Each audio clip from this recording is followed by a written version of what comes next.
안녕하십니까. 스트레이트 김의성입니다. 안녕하세요. 주진우입니다. 그리고 김민욱, 김정인 기자 나오셨습니다. 안녕하세요. 안녕하세요.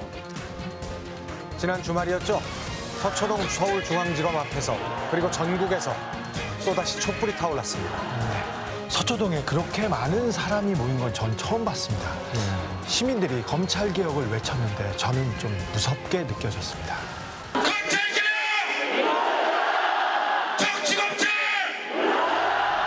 네, 지난 2달간 조국 장관과 관련된 검찰의 수사 상황이 거의 실시간으로 생중계되다시피 했는데요. 이것에 대한 반발일까요? 이제는 검찰을 개혁해야 한다는 국민적 공감대가 크게 떠오르고 있는 상황입니다. 조국 윤석열이 이제 거스를 수 없는 시대적 과제로 검찰 개혁을 올려놓았습니다. 처음에는 정치검찰이라는 얘기가 나오다가 나중에는 검찰 정치 이런 얘기를 하는데 국민들은 매우 심각하고 엄중하게 보고 있습니다. 네, 오늘 첫 번째 이슈는 지난주 예고해드린 대로 바로 이 검찰 개혁에 대한 이야기입니다. 김민욱 기자 준비하셨죠? 네, 검찰 개혁이 왜 필요한지, 무엇을 어떻게 고쳐야 할지, 또 대체 누가 가로막고 있는지 얘기해 보려고 하는데요. 먼저 최근 있었던 아주 의미 있는 판결로 이야기를 시작해 보고자 합니다. 지난 8년간 노조 파괴의 대명사로 불려온 기업에 대한 판결입니다. 유성기업, 네. 유시영 회장이죠. 네, 그 원청인 현대차가 유성기업의 노조 파괴에 개입한 사실이 인정된 건데요. 이상한 것은 검찰이 그 핵심 증거를 이미 수년 전에 파악해놓고도 뒤늦게 기소를 했던 겁니다. 네. 검찰은 대체 왜 그랬는지 파헤쳐봤습니다. 지난 2011년 5월 24일 현대기아차의 하청 부품업체 유성기업에 공권력이 투입됐습니다. 교대 근무 방식 변경을 요구하며 일주일째 파업 농성 중이던 공장에 경찰 2,500여 명이 들이닥쳐 노조원 500여 명을 연행했습니다. 직장 폐쇄와 용역 직원의 폭력 진압으로 대응하던 사측은 노조 파괴로 악명 높은 노무법인 창조 컨설팅과도 손잡았습니다. 무차별 해고와 징계는 물론 사측의 우호적인 제2노조 설립 같은 전형적인 노조 탄압 방식이 동원됐습니다. 심지어 원청인 현대자동차가 노조 파괴를 배후에서 조종한다는 정황도 드러났습니다. 현대차 임원의 승용차에서 유성기업의 쟁의 관련 문건들이 발견됐고 현대차 본사회의실에서 유성기업과 창조 컨설팅 관계자들이 회의를 열기도 했습니다. 쟁의행위를 해도 어느 정도까지 그거를 우리가 도를 넘지 않았어요. 또 회사도 이 정도 하면 서로 타협하고 이렇게 해왔던 노사관계가 있어요. 몇십 년 동안. 근데 현대자동차가 들어오면서는 달랐어요. 완전히 달렸어요. 고용노동청의 수사와 압수수색 과정에서 결정적인 단서가 드러났습니다. 유성기업과 현대차 임직원들이 주고받은 이메일이 발견된 겁니다. 신규 노조 가입 인원이 최근 일주일간 한 명도 없는데 어떠한 활동을 하고 있는지 구체적으로 점검하고 목표를 주었음에도 불구하고 한 명도 없는 이유가 무엇인지 강하게 전달할 것. 현대차는 이른바 어영노조에 새로 가입시킬 목표 인원을 날짜까지 정해 구체적으로 못 박았습니다. 원청회사가 협력업체의 노사 분쟁에 개입하는 것은 명백한 불법. 하지만 노동청으로부터 사건을 넘겨받은 검찰은 현대차에 관대했습니다.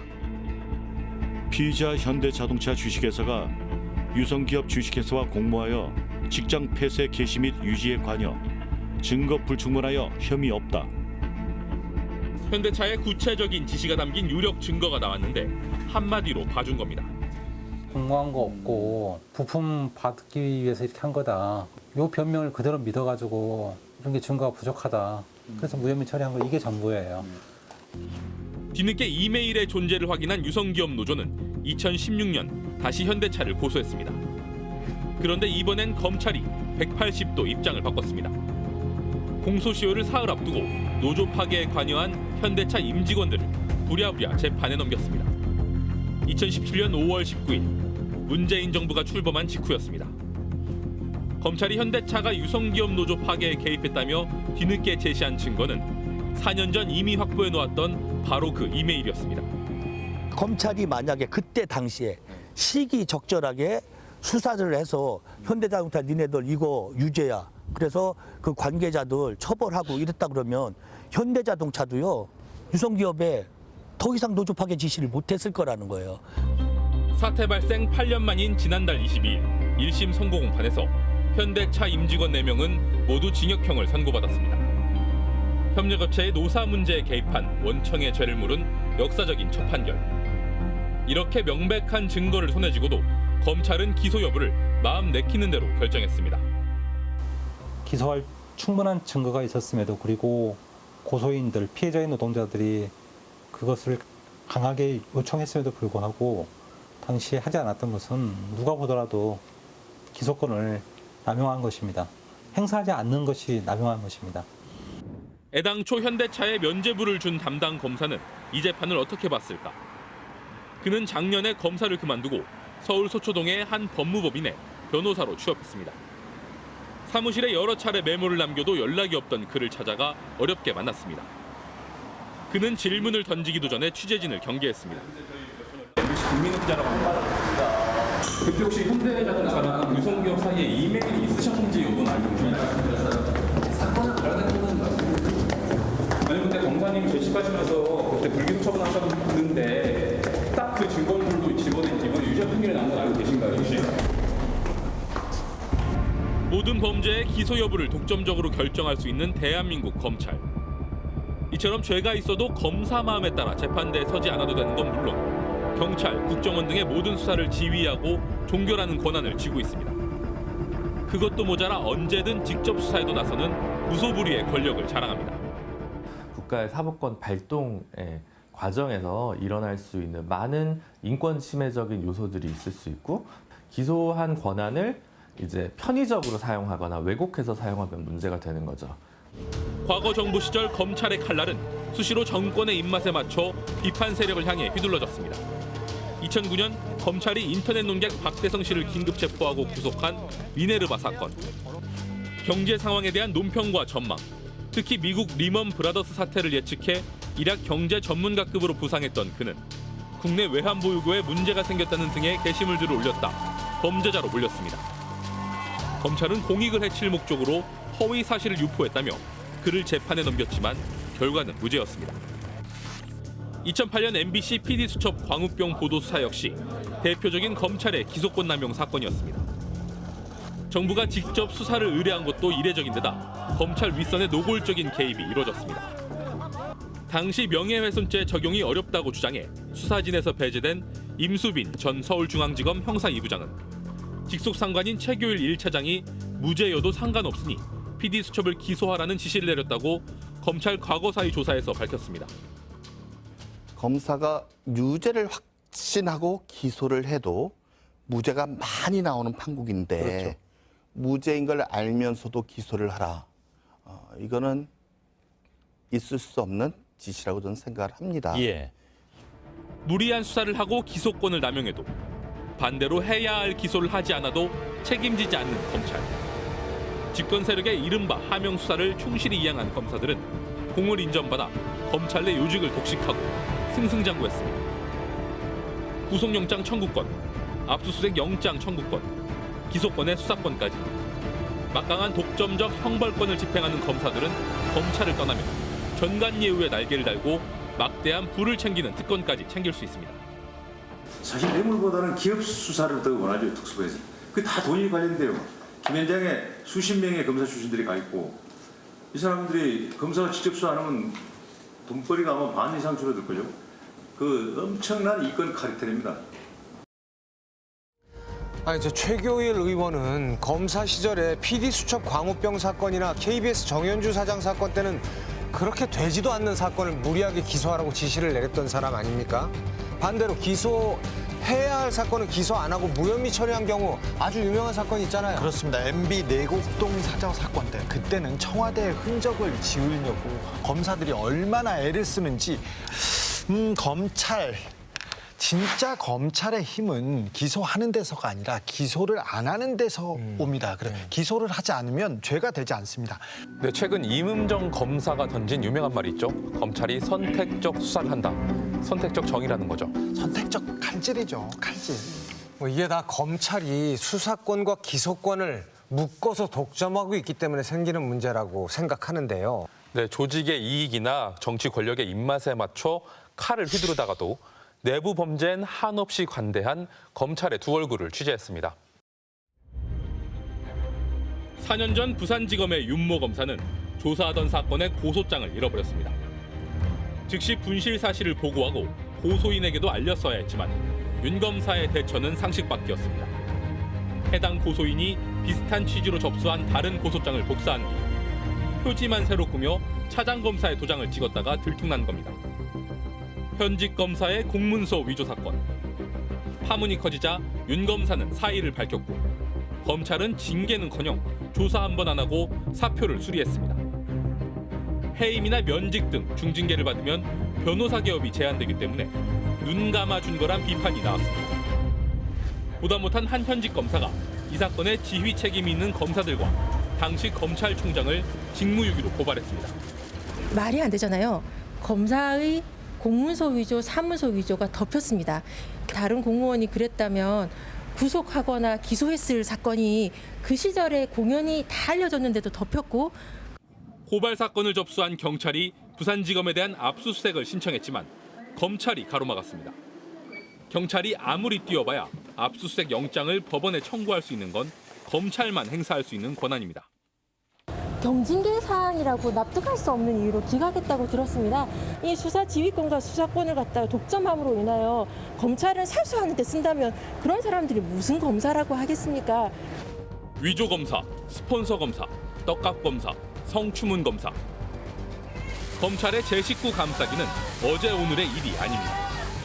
특히 검사들의 성 관련 범죄는 법대로 처리하지 않는 게 보통이었습니다. 2014년 길거리에서 음란 행위를 한 혐의로 체포된 김수창 당시 제주지검장. 경찰이 CCTV 분석 등 수사를 진행하고 있었지만 검찰은 김 지검장이 사표를 제출하자 즉각 수리했습니다. 고위 공무원이 중징계를 피하기 위해 사표를 내는 것을 허용하지 않는 대통령 훈령 위반이란 지적까지 나왔습니다. 이듬해 서울 남부지검 검사들이 후배 여검사에게 성범죄를 저질렀을 때도 마찬가지. 대검찰청이 감찰에 나섰지만 징계는 없었고 문제의 검사 2명이 검찰을 떠나는 선에서 사건은 마무리됐습니다. 감찰이 너무나 무기력할 수밖에 없는 게 자기가 감찰을 하려고 했던 사람하고 마주쳐서 상관을 못 쉬게 된단 말이야. 그럼 위험한 감사하고 누가 하겠어요. 남부지검의 2 검사는 서지원 검사의 미투 파문 이후 구성된 검찰 성추행 진상조사단에서 뒤늦게 수사해 불구속 기소됐습니다. 범죄에 연루된 검사들, 그들을 수사할지 말지, 재판에 넘길지 판단하는 건 역시 또 다른 검사의 몫입니다. 일반 범죄 피의자들은 사냥하듯 수사를 하고 내부 부조리에는 한없이 너그러운 이중적 조직 문화. 안에서부터 그런 풍토에 익숙해 있으니까 법을 우습게 알고 나가서 그 짓을 저지르는 거죠. 아니, 검사가 법을 우습게 알면 안 되는 거 아닙니까? 고유가 엄청나니까 자기 범죄 비위 다 묻히는 걸 봐왔는데 경계를 할 필요가 없죠. 경계심이 없어지죠. 검찰의 특권의식은 조직 곳곳에 배어 있습니다. 검사의 꽃이라 불리는 검사장 직급은 15년 전 공식 폐지됐지만 아직도 검찰 안팎에서 공공연히 통용됩니다. 차관급 대우를 받는 40여 명의 검사장은 운전기사와 주유비까지 포함된 고급 차량을 제공받고 있습니다. 다른 부처에서는 고작 2~3명 정도의 장차관에게만 주어지는 혜택. 법무부 장관도 특권 내려놓기 차원에서 지난해 개선을 약속했던 사안입니다. 검사장에 대한 차관급 예우는 폐지하고 전용 차량 제공을 중단하겠습니다. 하지만 1년 넘게 버티기가 계속됐고 얼마 전 문제가 다시 불거지자 그제서야 조만간 차량 제공을 중단할 계획이라는 짧은 설명이 또 나왔습니다. 국장들 사이에서도 똑같은 국장이 아니에요. 검사장급은 관용차가 나오고 검사장급이 아닌 일반 국장들은 걸어 다녀요. 그러니까 거기서도 오는 아마 이 서열 의식이라든가 하는 것들이 그 공무를 수행하는 데 있어서도 영향을 줘요. 검찰총장이라는 호칭도 특권의식의 상징으로 지적됩니다. 검찰청도 외형상 법무부의 외청일 뿐. 하지만 다른 정부 부처 외청의 수장에게는 보통 청장이라는 호칭이 붙지만 검찰만 유독 검찰청법에 총장으로 규정돼 있습니다.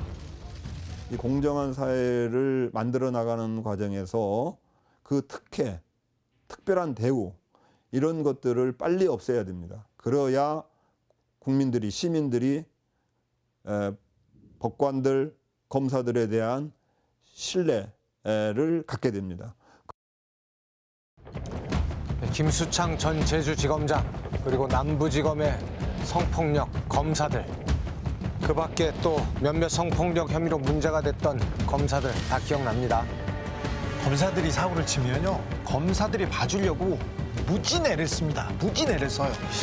검사들끼리 자기들끼리 봐주면 티가 나니까 위원회를 꾸려요. 그래서 위원회에서 이렇게 결정해줬다면서 나중에 기소도 안 하고 유야무야 넘어갑니다. 정말 솜방망이 처벌, 솜방망이 기소가 뭔지 보여주는 전형들이 검사 사건에서 나옵니다. 네, 검찰 관련된 위원회가 제대로 작동하는 것도 저는 본 기억이 없는 것 그렇죠. 같습니다. 일부러 만드는 거죠. 네. 정말 돌이켜보면은 검찰 개혁의 필요성에 대해서는 많은 사람들이 다 공감을 하고 있고 또 많은 사람들이 얘기를 해왔습니다. 정말 오래전부터 얘기가 됐는데 왜 이렇게 개혁이 어려운 겁니까? 그렇죠. 대선 때마다 대선 후보들이 거의 공약 1번 아니면 2번은 검찰개혁입니다. 그런데 검찰개혁이 화두로 떠오를 때마다 이상하게 정권을 뒤흔드는 권력형 게이트 사건이 벌어집니다. 아니면 일반 사건이 권력형 게이트가 돼요. 큰 사건이 됩니다. 그래서 검찰개혁은 항상 유야무야 되곤 했습니다. 네, 많이들 기억하시겠지만 참여정부 시절부터 이 검찰을 개혁하겠다고 파격적인 인사와 같은 시도들이 있었습니다. 네. 하지만 핵심적인 개혁까지는 이어지지 못했습니다. 과연 무엇이 문제고 또 어떻게 해야 하는지 짚어봤습니다. 검찰 개혁에 대한 문재인 대통령의 소신은 집권 이전부터 분명했습니다. 검찰의 권한이 아주 강력한 만큼 이 검찰 권한에 대한 통제가 필요한데 이제 우리가 강조하는 그 검찰권에 대한 민주적 통제죠. 그럼 이 민주적 통제는 물론 이제 우리 국민들이 해야 되는 겁니다. 참여정부 민정수석 시절 그리고 노무현 전 대통령 수사 당시 경험한 검찰의 폭주가 그 배경이 됐을 거란 분석입니다. 문 대통령이 야인으로 지내던 시절부터 10년 대계를 함께 설계했던 조국 교수는 마치 예언이라도 하듯 험난한 개혁의 길을 예고한 바 있습니다. 법무부 장관이 그걸 시행하게 되면 검찰에서 법무부 장관이 뒤를 팔 가능성이 있거든요. 소문을 흔들어가지고 이 사람을 낙마시킬 수도 있는 그런 조직이라고 봅니다. 그로부터 8년. 공교롭게도 검찰은 지금 현직 법무장관을 향해 정면으로 수사의 칼날을 겨누고 있습니다. 부인과 아들, 딸, 동생, 오촌 조카를 포함한 조국 일가에 대한 대대적인 수사. 70여 곳에 이르는 압수수색 대상 가운데는 조 장관의 자택도 포함됐습니다. 검찰 인사권을 가진 법무부 장관 거주지 압수수색은 초유의 일로 압수수색은 오전부터 저녁까지 11시간에 걸쳐 진행됐습니다. 살아있는 권력에 대한 정당한 수사라는 검찰. 수사는 절차에 따라 진행되는. 하지만 검찰의 법 집행이 과연 엄정한지에 대한 우려의 목소리도 점점 더 커지고 있습니다. 특정인에 대해서는 이렇게 수사하는데 이 검찰의 선택적 수사의 위험성에 대해서 많은 분들이 공감해주지 않을까. 검찰이 아무런 간섭을 받지 않고 전 검찰력을 기울이다시피 엄정하게 수사하고 있는데도 검찰개혁을 요구하는 목소리가 높아지고 있는 현실을 검찰은 성찰해 주시기 바랍니다.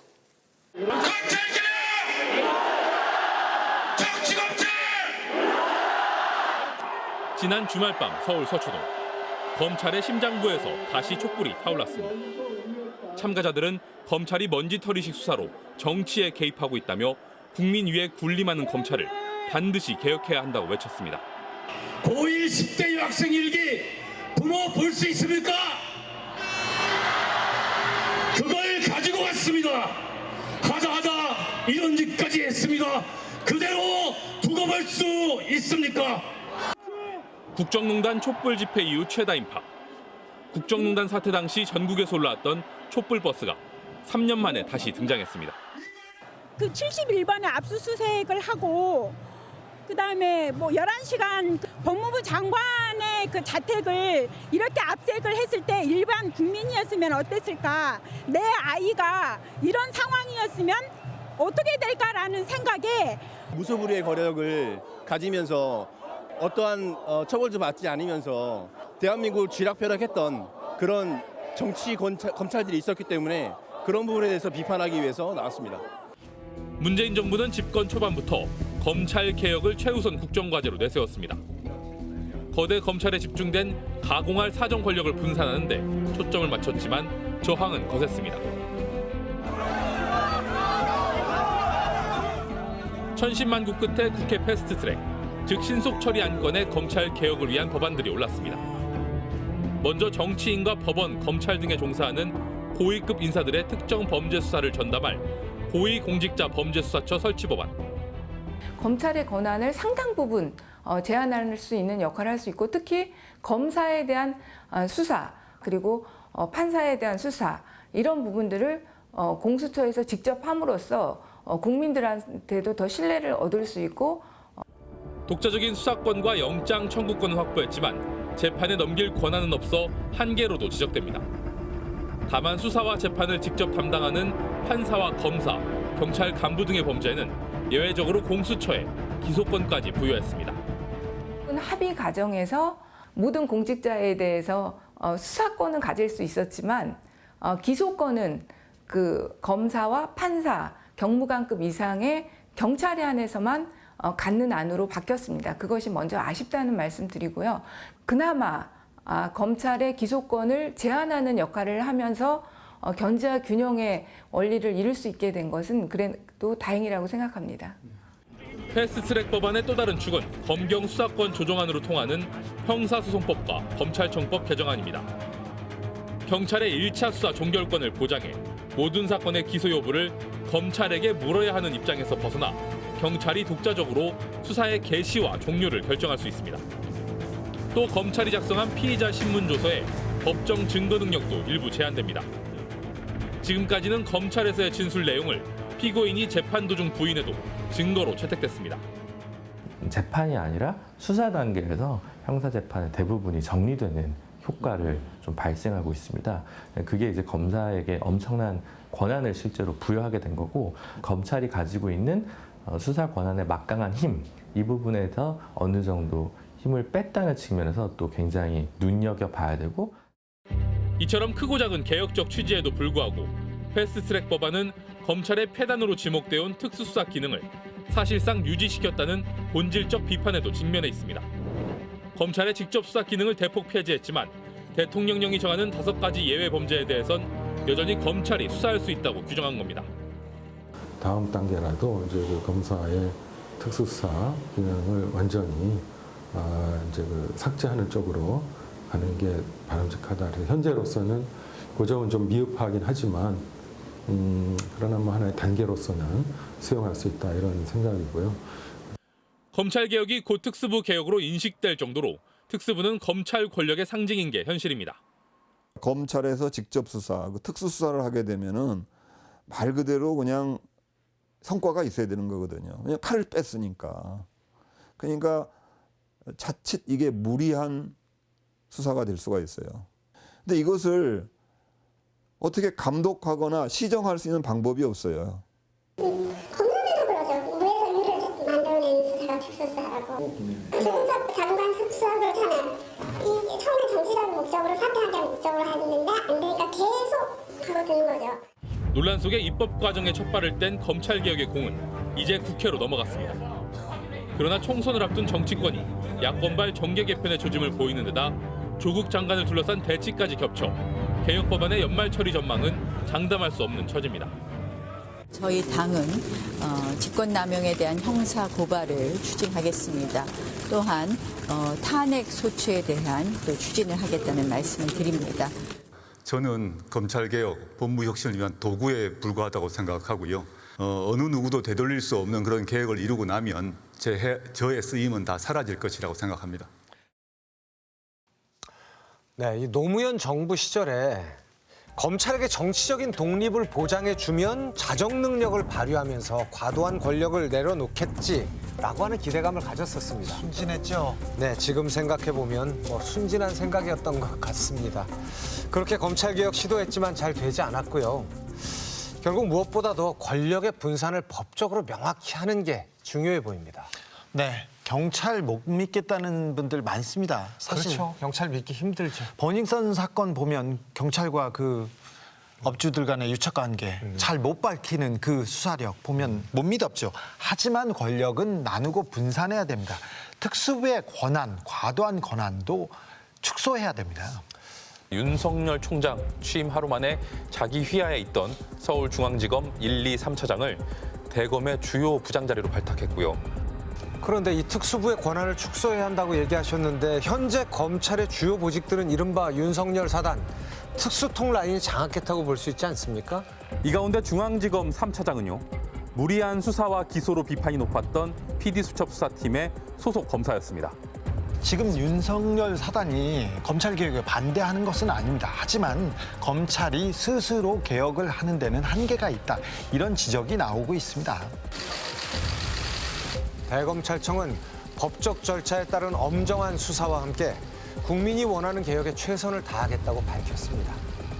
어떤 권력도 굴복시킬 수 있지만 정작 주권자인 국민에게는 어떤 견제도, 어떤 통제도 받지 않는 살아있는 권력, 검찰. 이제는 좀 바뀌어야 하지 않겠습니까? 네, 스트레이트는 검찰 개혁이 이루어지는 그날까지, 검찰이 정말 국민의 검찰로 돌아오는 그날까지 끝까지 지켜보겠습니다.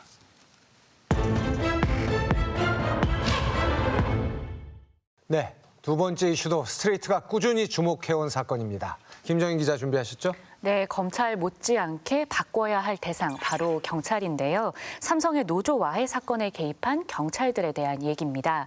현재 이 노조와해 사건들 재판이 거의 마무리 단계에 이르렀는데요. 삼성 관련 사건은 수사도 중요하지만 재판이 중요합니다. 재판 마지막에 뒤집기 하는 경우 많습니다. 이재용 뇌물 사건, 여기도 이재용 부회장만 뒤집었지 않습니까? 지금 재판은 잘 되고 있습니까?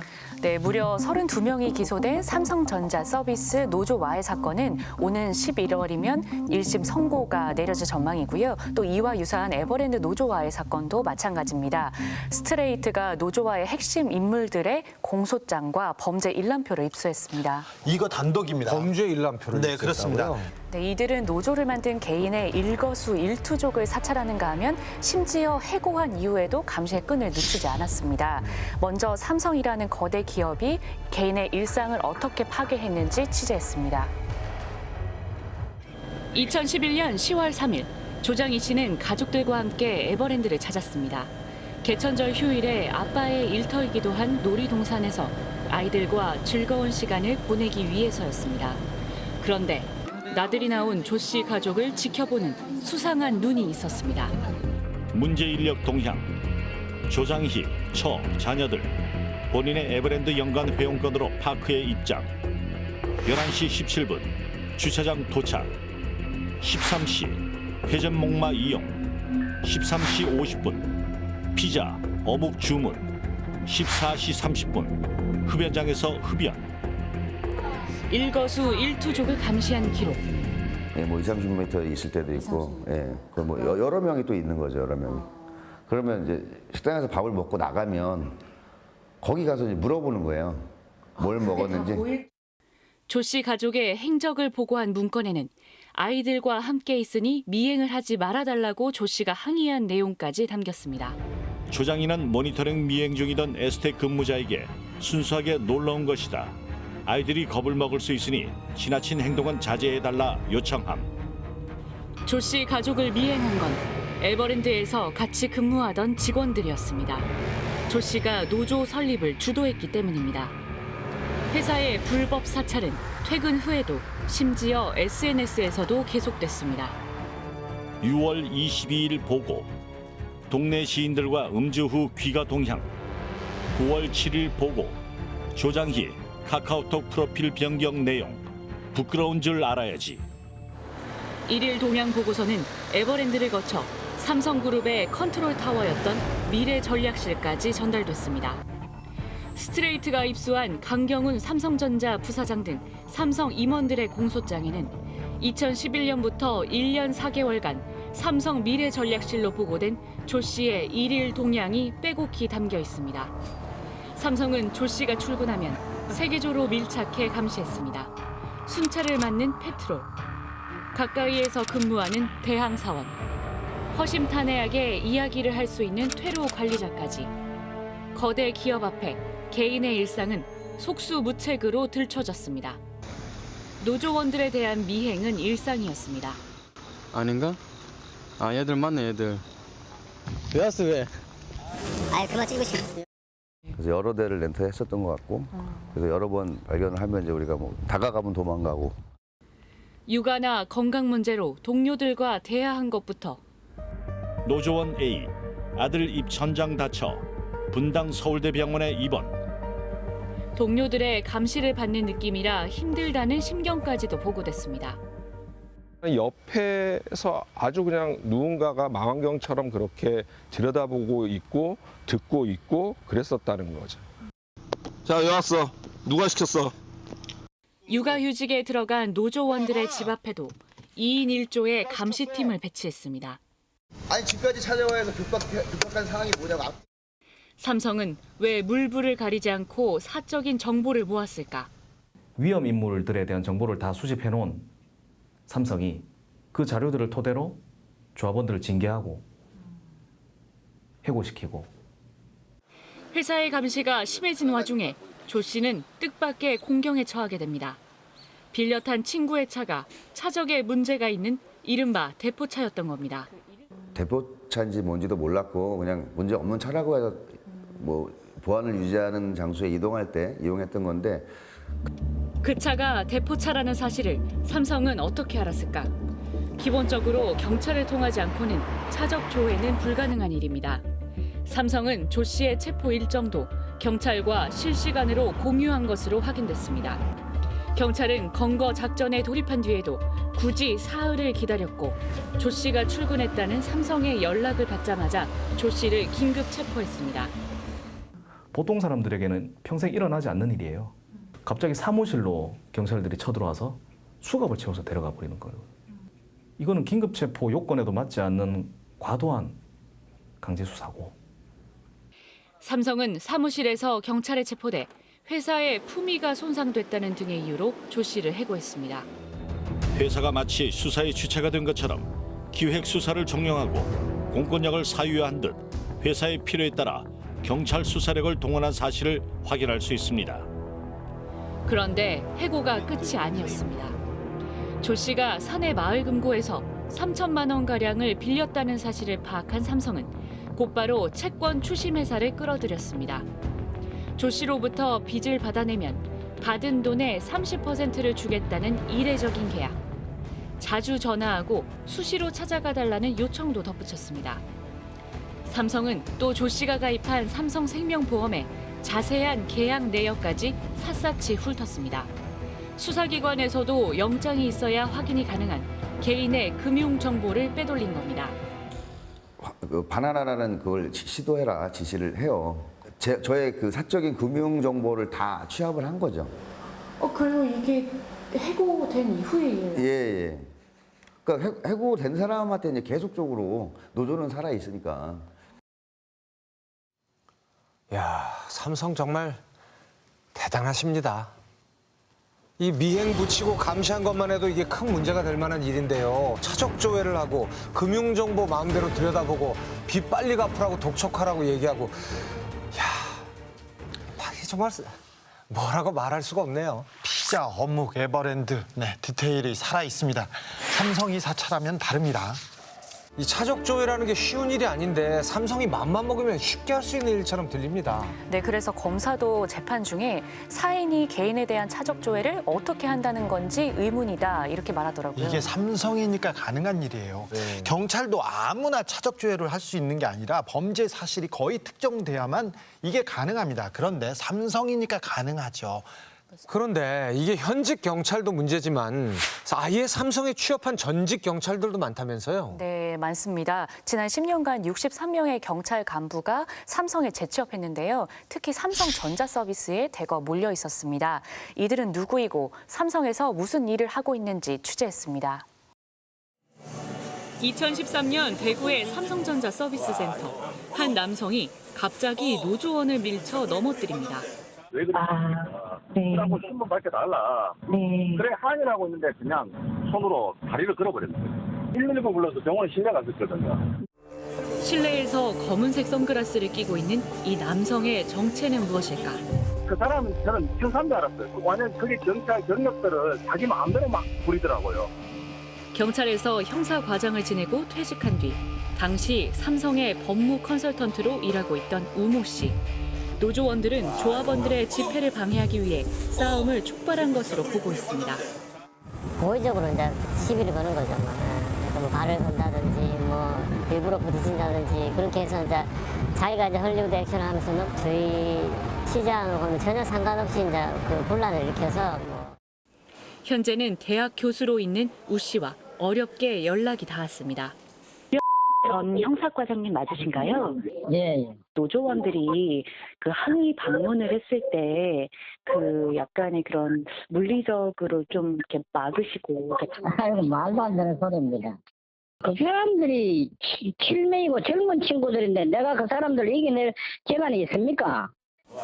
우 씨는 오히려 자신이 피해자라고 주장했습니다. 그래서 직접 영상을 보여주고 당시 상황에 대해 설명을 들어보기로 했습니다. 교수님 안녕하세요. 저 어제 전화드렸던 MC 김정은 기자입니다. 나는 이해할 수 없습니다. 근데 교수님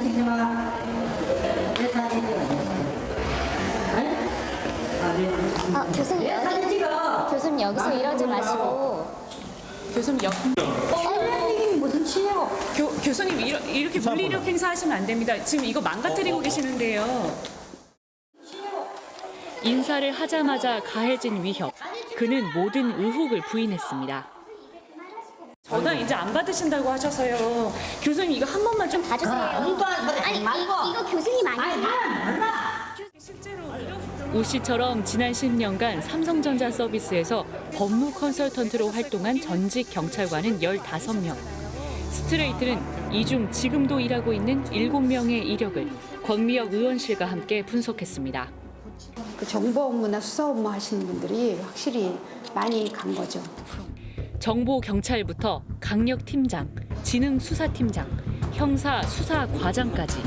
특히 이들은 경찰로 오래 근무했던 지역의 삼성전자 서비스 지사에서 일하고 있었습니다. 이분들이 쌓은 그 정보나 네트워크는 사실 엄격하게 그 공적인 업무 그리고 국민들을 위해서 쓰라고 사실 가져게 된 것이거든요. 특정한 기업만을 위해서 사용했는지 안 했는지 그게 저는 더 큰 문제라고 생각을 합니다. 경찰에서 쌓은 경력과 능력을 삼성에서는 어떻게 발휘하고 있는 걸까? 노조원들은 이들이 주로 피켓팅이나 집회 같은 조합 활동을 할 때 나타났다고 합니다. 왜 우리 쟁의기간에 법무 컨설턴트가 못 보던 분이 저희 매실 사무실로 왔더라고요. 근데 제가 재차 물었어요. 왜 저분은 항상 우리 쟁의기간에만 오냐. 노조 활동에 대한 대책을 관리자들과 논의했을 거란 의심을 피할 수 없습니다. 저희 쟁의 행위를 금방 훑어보고 저희 관리자분들하고 이제 얘기를 좀 하더라고요. 저희를 처벌할 수 있는 부분이 있는지 그거를 코칭한다고. 하지만 연락이 닿은 법무 컨설턴트들의 말은 달랐습니다.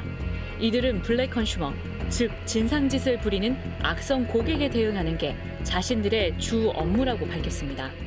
플렉시몰을 관리한다든가 폭행 사건이라든지 안에서 그런 게 있을 때 이제 조율이 될 수 있도록 그게 새로운 거죠. 그러면서 이구동성으로 노조 문제엔 전혀 개입하지 않는다고 강조했습니다. 사업 현장이요? 우리는 노조의 노자도 모르고 우리는 그쪽으로는 거리가 멀어요. 저희는 노자도 모르고요. 그 고객 분쟁 관련해서 저는 노조원 이름자도 모르는 사람인데. 이들의 해명은 사실일까? 스트레이트가 입수한 삼성의 내부 문건. 2013년 7월 삼성전자 서비스는 노조가 만들어지자 노조원들에 대한 표적 감사를 준비합니다. 수리할 때 부품을 잘못 썼다거나 하는 비위를 찾아내겠다는 거였습니다. 거의 모든 사람이 다 걸리는 거였던 거예요. 나중에 이걸 전 인원에 대해서 다 돌리는데 그때 협력업체에 있는 일하는 사람이 6,500명 정도 됐었거든요. 근데 그중에 4,500명 정도의 비위가 체증이 돼요. 특히 노조 간부나 노조원이 많은 6개 센터가 집중적으로 감사를 받았는데 당시 천안센터의 최종범 씨가 이에 항의하다 스스로 목숨을 끊는 일까지 발생했습니다. 그런데 이 표적 감사 계획 문건에 바로 법무 컨설턴트가 등장합니다. 노조원들의 비위를 찾으면 횡령 혐의로 형사 고발을 하자면서 가장 첫 단계로 전직 경찰을 활용하기로 한 겁니다. 경찰 출신 법무 컨설턴트 등을 통해 경찰 인지 수사 유도, 회사가 소송전 전면에 나서기보다는 경찰이 알아서 일 처리를 하는 게 좋겠다는 뜻. 말 그대로 한다면은 경찰한테 가가지고 이거 인질수사라고 조금 부탁하라는 거 아닙니까? 청탁하고요. 근데 이게 실제 이루어졌는지는 잘 모르겠지만은 삼성이라는 기업이 참 무섭네요. 정말 삼성 무섭네요. 결국 삼성이 퇴직한 경찰들을 고용해서 현직 경찰과의 연결고리로 삼고 이를 노조 파괴 수단으로 활용했다는 거 아니겠습니까? 그렇습니다. 경찰이 삼성의 지팡이였던 건 분명합니다. 삼성의 봉사 단체로 전락한 게 경찰이었어요. 저는 이 전직 경찰들이 현직 때는 얼마나 열심히 해서 그걸로 취업하지 않았나 이 의심 계속 해봅니다. 네, 특히 삼성 내부 문건에 등장한 전직 경찰 활용법을 보면 삼성은 뒤로 쏙 빠지고 경찰을 이용해서 법망을 피해가려 한 이 부분은 삼성이 명확히 답변을 해야 되는 그런 사안이라고 봅니다. 질의서를 보내놨지만 지금까지 답변은 없는 상황입니다. 저희가 보도한 바 있지만 이런 과정에서 두 분이나 목숨을 끊지 않으셨습니까? 그렇습니다. 근데 장례를 치르는 과정에서 시신을 탈취합니다. 이 세상에. 지금 이 시대에 삼성은 시신을 탈취합니다. 이게 경찰의 도움 없이 어떻게 가능합니까? 경찰의 지원 없이 어떻게 가능한 일입니까? 네, 이번에는 그 과정에서 경찰을 움직인 사람들, 삼성 간부들과 경찰 고위직들의 긴밀한 관계를 집중적으로 추적했습니다. 집 일방에 하지 마시고 나오세요. 자, 집 아니 경찰 결국 막네. 지난 2013년 사측의 표적 감사에 항의하며 삼성전자 서비스의 최종범 씨가 스스로 목숨을 끊은 이후 삼성 본사 앞에선 연일 집회가 열렸습니다. 장례 치르게 해달라는 거 아닙니까? 당신들 지금 삼성의 경찰입니까? 대한민국의 경찰입니까? 그런데 이때 노조에 협상을 하자며 접근한 현직 경찰이 있었습니다. 의문을 가졌을 거 아닙니까? 아니 왜 우리는 삼성이랑 만나야 되는데 오셨냐? 그분이 하시는 말씀이 저를 삼성으로 알고 얘기를 충분히 하시라 이런 표현을 좀 하셨어요. 자신을 삼성으로 알고 대화를 하라는 경찰. 좀 황당했죠, 사실은. 왜냐하면 보통 원래 이 역할은 누가 해야 되냐면 노동부 같은 데서 해야 돼요. 회사 측을 대신해 경찰이 노조와 교섭하는 이른바 블라인드 교섭을 현직 경찰이 제안한 겁니다. 민사 사건에는 절대로 개입하면 안 된다는 경찰의 기본 원칙을 정면으로 어긴 행위입니다. MBC 스트레이트 팀의 김정인 기자라고 합니다. 그런데요? 네, 안녕하세요. 그 정보경찰로 지금 활동하고 계시잖아요. 그거는 제가 지금 뭐라고 어떤 걸 물어보실지는 모르겠으나 제가 뭐라고 답변할 거는 아닌 것 같아요. 죄송합니다. 근데 정보경찰이라고밖에 말씀 안 드렸는데 여보세요? 이 경찰관을 삼성에 소개한 인물은 노동계에서 유명했던 일명 김 사장. 정보과 소속의 현직 경찰이지만 노사 간 분쟁이 생겼을 때 사측을 대리해 협상에 나섰습니다. 경정이라는 사람이 과거의 유성기업 KEC, 발전노조 파업, 쌍용자동차 대량 해고 사태, 굵직굵직한 노사 공규 현장에는 계속 나타났다고 해요. 호칭은 김 사장. 자기가 경찰인데 왜 사장이라는 이름을 붙이는 건가요? 당당하지 않은 거죠. 경찰이 해야 되는 역할이 아니라는 것을 본인 스스로 알고 있는 거죠. 현직 정보경찰은 그가 경찰 고위 인사들이 매우 신임하는 인물이라고 증언했습니다. 전 그분이 진짜 아주 대한민국 경찰 정보에 이런 분은 없었다. 예, 그 정도까지 이제 칭송을 받았습니다. 예, 올라가가지고 특강 듣고 노하우도 전수받으라고 하더라고요. 김 정보관은 무엇보다 인적 네트워크가 좋았는데 한 경찰은 김 정보관이 이명박 대통령이 자신을 청와대로 불러 치하했다는 이야기도 자랑삼아 했다고 전했습니다. 김 정보관은 삼성의 대리인으로 노사 협상 테이블에 앉기도 했습니다. 2016년에 보면 지금 너네들의 조직력으로는 나를 이길 수 없다. 이렇게 이야기하는 대목이 있어요. 김 경찰은 그게 자기 싸움이라고 생각하니까 자기가 이제 삼성이다. 이렇게 생각을 하고 있는 거죠. 지난 2014년 삼성의 노조 탄압에 항의해 스스로 목숨을 끊은 염호석 씨 사건 때 김 정보관은 삼성 대리인 이상의 역할을 자임했습니다. 염 씨는 노조장으로 장례를 치러달라는 유서를 남겼지만 경찰은 고인의 유서 내용을 가족에게 알리지 않았습니다. 그러면서 김 정보관은 6억 원을 줄 테니 가족장으로 장례를 치르라며 가족을 회유했고 나중에는 돈까지 삼성을 대신해 가족에게 전달했습니다.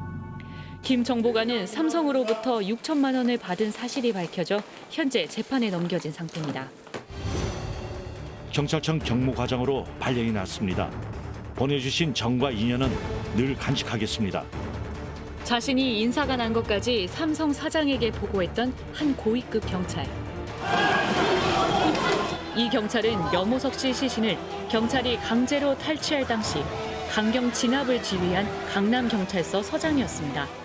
염호석 씨 사건 때는 철저하게 삼성의 사병으로 경찰이 역할을 했다. 가족의 신고도 없는데 밀고 돌았죠. 시신을 빼갔죠. 어머니가 절규하는 앞에서 시신을 화장시켜버렸죠. 누가 했냐? 경찰이 다 한 거야. 염 씨의 시신은 강원도 강릉에서 처음 발견됐는데 당시 삼성 내부에서는 강원 지방경찰청장과 얘기 끝났다는 보고도 올라갔습니다. 이 강원청장은 몇 년 뒤 삼성물산의 고문으로 자리를 옮겼던 것으로 스트레이트 취재 결과 확인됐습니다. 삼성에서 이들 현직 경찰들을 챙겼던 인물은 경찰대 출신인 미래전략실 강경훈 부사장. 이건희 회장이 경찰을 스카우트하라고 명령을 내린 게 아마 1990년대 초반일 겁니다. 근데 경찰은 정보를 관리하고 어떤 구성원을 통제하는 데 가장 최적의 분야라는 거죠. 강경훈 부사장은 삼성 미래전략실에서 에버랜드와 삼성전자 서비스 등 계열사의 노조 와해 공작을 총괄 지휘한 혐의로 재판에 넘겨졌습니다. 사찰하고 미행한 것을 일일 동향 보고라는 것을 통해서 받으셨던데 실질적으로 그거 받고 지시한 것도 있으십니까? 그 보면 일일 동향 보고를 보면 굉장히 구체적으로 그 노조원들의 사생활에 대해서 얘기를 했더라고요.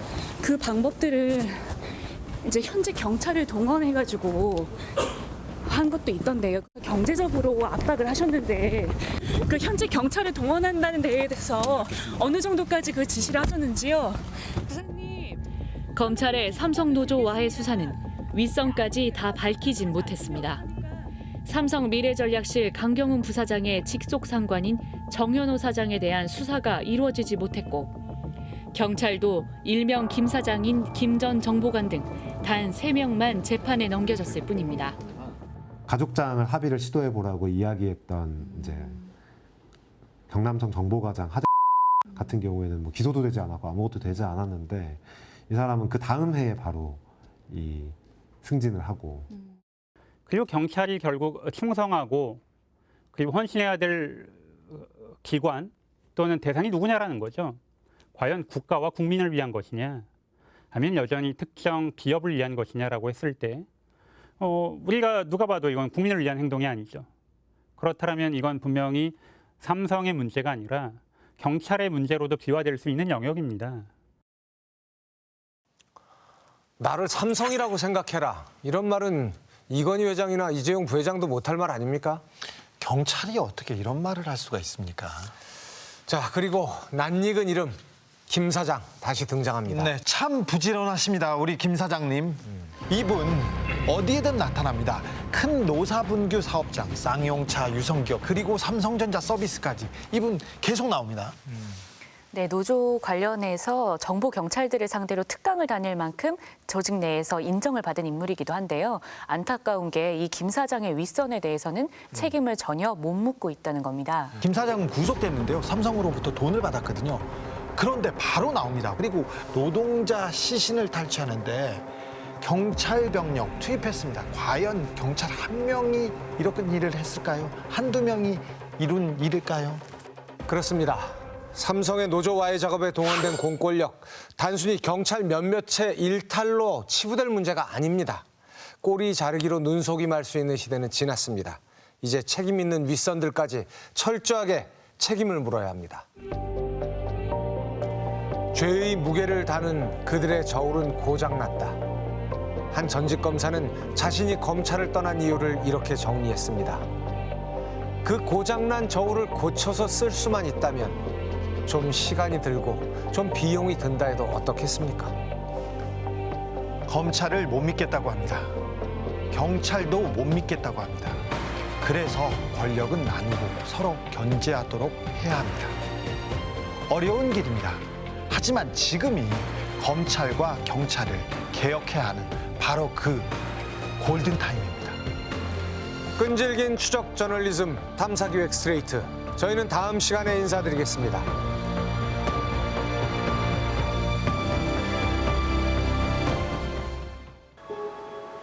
강남역 사거리 삼성 본사 앞 CCTV 철탑 위에 사람이 있습니다. 여기는 발을 펼칠 수도 없습니다. 한 평도 안 내는 곳. 그리고 저녁에 잠잘 때는 거의 구부려 자고요. 치면 막 울음소리만 들리는 거예요. 여보세요 했더니 이 무슨 그 사원의 아내 되는 사람이다. 어제 프레스에 손이 잘렸는데 어떻게 회사에서 치료는 해주지 않고 집에서 대기하게 만드냐. 그 비명소리가 저는 지금도 그 소리가 귓가에 쟁쟁합니다. 그 고통스러운 그 비명소리가. 10시에 이제 나가려고 하는데 경찰이 사법경찰이 2명이 들이닥쳐가지고 저는 무조건 끌고 경찰차에 태워서 저는 경찰이 연애할 때부터 삼성경찰이라는 것을 인정할 수밖에 없었습니다. 노조 활동하겠다는 그 이유만으로 출근을 가로막았기 때문에 저는 명예복지 꼭 이뤄내고 싶습니다.